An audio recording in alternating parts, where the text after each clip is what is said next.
यह कहानी है एक ऐसे फ्लाइंग सिख की जिसकी एक गलती ने ओलंपिक में हमें एक स्वर्ण पदक से दूर कर दिया। हालांकि यह गलती सेकेंड भर की थी, लेकिन इस गलती ने उन्हें चौथे स्थान पर ला दिया। क्योंकि एशिया के अंदर इसने गोल्ड मेडल जीते हुए थे एंड एशिया के अंदर फास्टेस्ट मैन जो था ये अब्दुल खालिक था। जब वह दौड़ते थे तब ना हिंदुस्तान के अंदर रनिंग जूते बनते थे, ना ही ट्रैक सूट।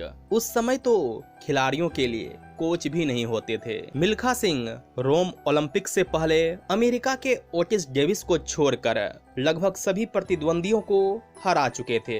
रोम में मिल्खा सिंह 400 मीटर की शुरुआती रेस की 5वीं हिट में दूसरे स्थान पर आए। क्वार्टर फाइनल और सेमीफाइनल में भी उनका स्थान दूसरा रहा। आमतौर पर सेमीफाइनल के अगले दिन ही फाइनल होती थी, लेकिन रोम ओलंपिक में 400 मीटर की फाइनल दौड़ 2 दिनों के बाद हुई। फाइनल रेस में कार्ल कॉफमैन पहली लेन, अमेरिका के ओटिस डेविस दूसरी और मिल्खा सिंह 5वीं लेन में थे।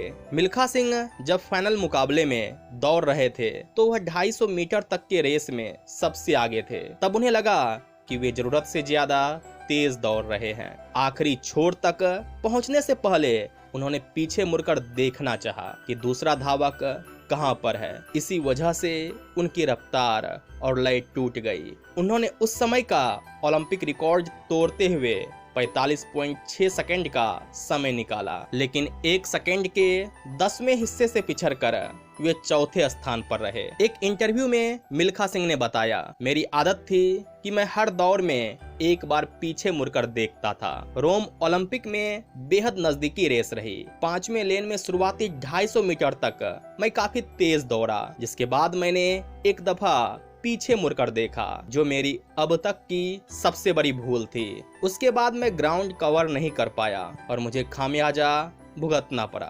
ओटिस डेविस ने रोम ओलंपिक में 44.9 सेकंड के साथ नया विश्व रिकॉर्ड बनाया और स्वर्ण पदक अपने नाम कर लिया। मिल्खा सिंह भले ही उस दौड़ में चौथे स्थान पर रहे, लेकिन उन्होंने उस दिन एक राष्ट्रीय रिकॉर्ड बनाया जो लगभग 40 वर्षों तक रहा। This was my first gold medal in the Commonwealth Games in 1958. यह 1955 का साल था जब मिल्खा सिंह पहली बार निर्मल से मिली। दोनों एक टूर्नामेंट में हिस्सा लेने के लिए वहां पहुंचे थे। निर्मल पंजाब की वॉलीबॉल टीम की कप्तान थी और मिल्खा सिंह एथलेटिक्स टीम के हिस्सा थे। इसी दौरे पर एक भारतीय बिजनेसमैन ने वॉलीबॉल टीम और एथलेटिक्स टीम को खाने पर इनवाइट किया। यही वह जगह थी जहां मिल्खा सिंह पहली बार निर्मल से मिले। मिल्खा सिंह ने एक इंटरव्यू में कहा था, उस जमाने में एक महिला से बात करना किसी शख्स के लिए भगवान से बात करने के समान था। जब निर्मल कौर को पहली नजर में मैंने देखा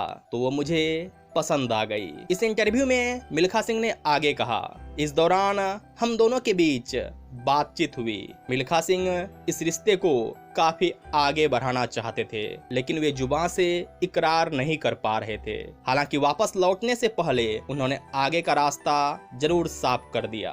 पार्टी से लौटते वक्त मिल्खा सिंह ने निर्मल के हाथ पर अपने होटल का नंबर लिख दिया। इसके बाद दोनों की बातचीत का सिलसिला आगे बढ़ा और साल 1958 में एक बार फिर दोनों की मुलाकात हुई। हालांकि इस प्रेम कहानी की शुरुआत साल 1960 में तब हुई जब दोनों दिल्ली के नेशनल स्टेडियम में मिले। 1960 में दोनों का रिश्ता तब और मजबूत हो गया जब चंडीगढ़ में खेल प्रशासन ने मिल्खा को स्पोर्ट्स का डिप्टी डायरेक्टर बना दिया और निर्मल वुमेन स्पोर्ट्स की डायरेक्टर नियुक्त हुई। मिल्खा सिंह और निर्मल कौर को लेकर चारों तरफ चर्चा होने लगी। हालांकि तब तक मिल्खा और निर्मल एक साथ जिंदगी बिताने का फैसला कर चुके थे।